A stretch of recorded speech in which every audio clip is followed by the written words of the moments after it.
Bom, vamos conversar com os otimistas que acham que o Brasil, as instituições funcionam, o Brasil está no Estado de Direito e os abusos do bolsonarismo são meramente retóricos.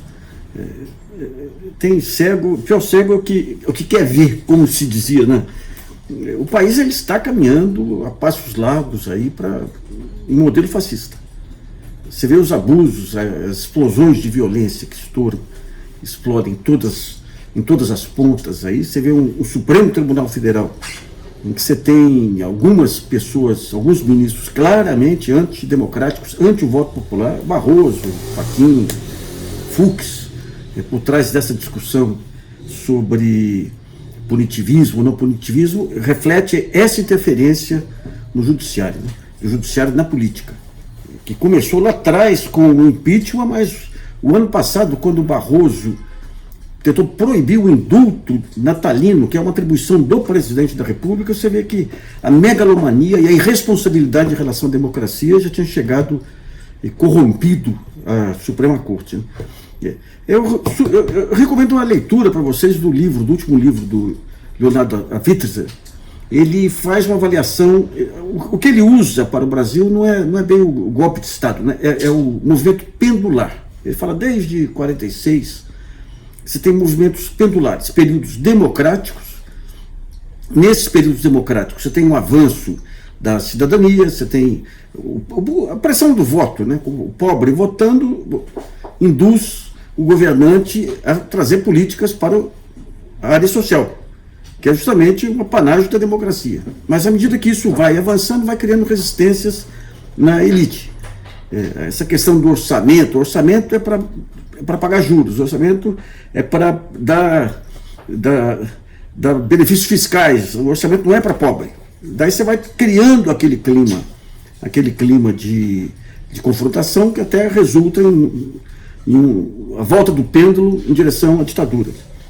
E o que ele percebe é que até 2010 o pêndulo estava indo em direção à democracia. Ele inclui o governo Fernando Henrique, todo o pós-ditadura, no governo Lula, nesse pêndulo pós-democracia, e isso aí começa a se esboroar a partir de 2010. Daí você começa as campanhas mais pesadas, o judiciário passa a ter um ativismo maior, um protagonismo político maior, antidemocrático, as corporações de uma maneira geral.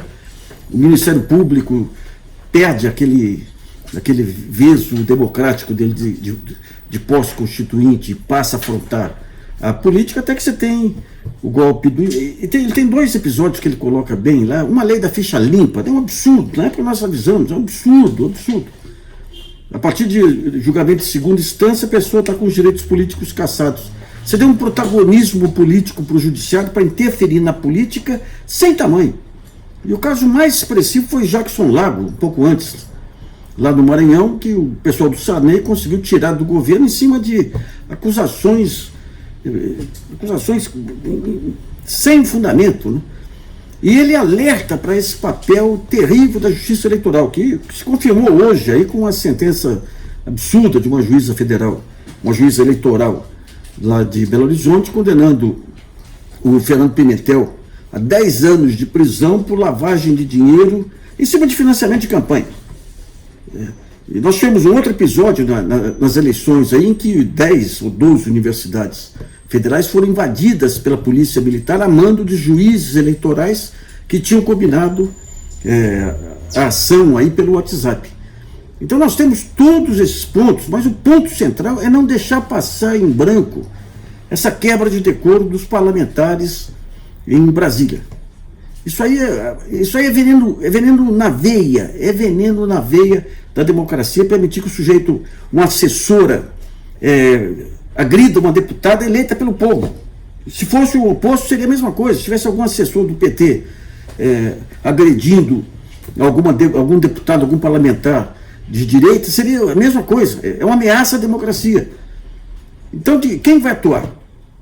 O presidente. Você pega a maneira como se entra nisso, né?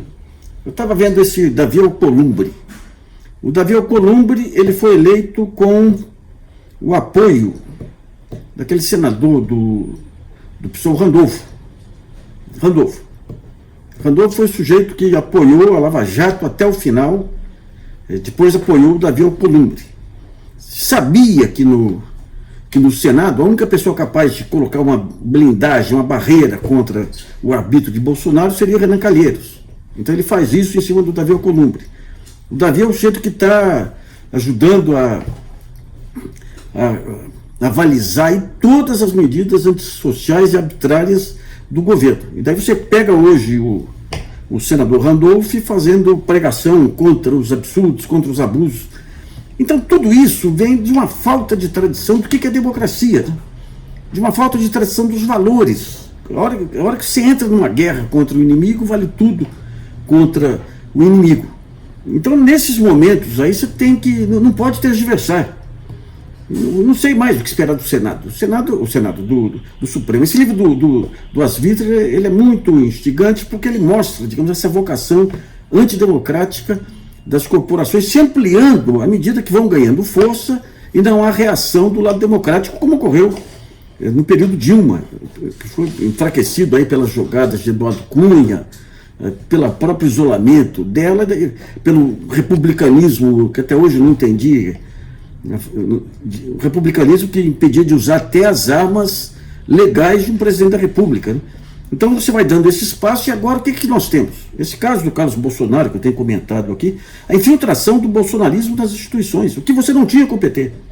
Pelo contrário, o fato de você ter uma resistência contra o PT nas instituições era uma maneira dos freios e contrapesos aí, de impedir aventuras mais arbitrárias. Agora não, agora você tem tudo isso armado e dentro do Supremo essa briga intestina aí de ministros sem nenhum pingo de vocação democrática, efetivamente. E por vocação democrática se entende o respeito ao voto.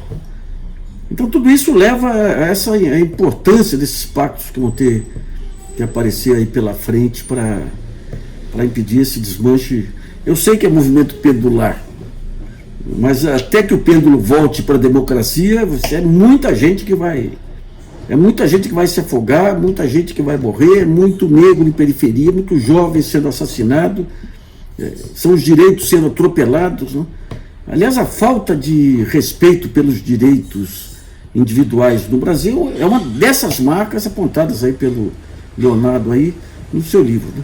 Bom, vamos ficando por aqui, esperando aí que esse renascimento do Supremo, deixando em minoria os inimigos da democracia que estão infiltrados lá.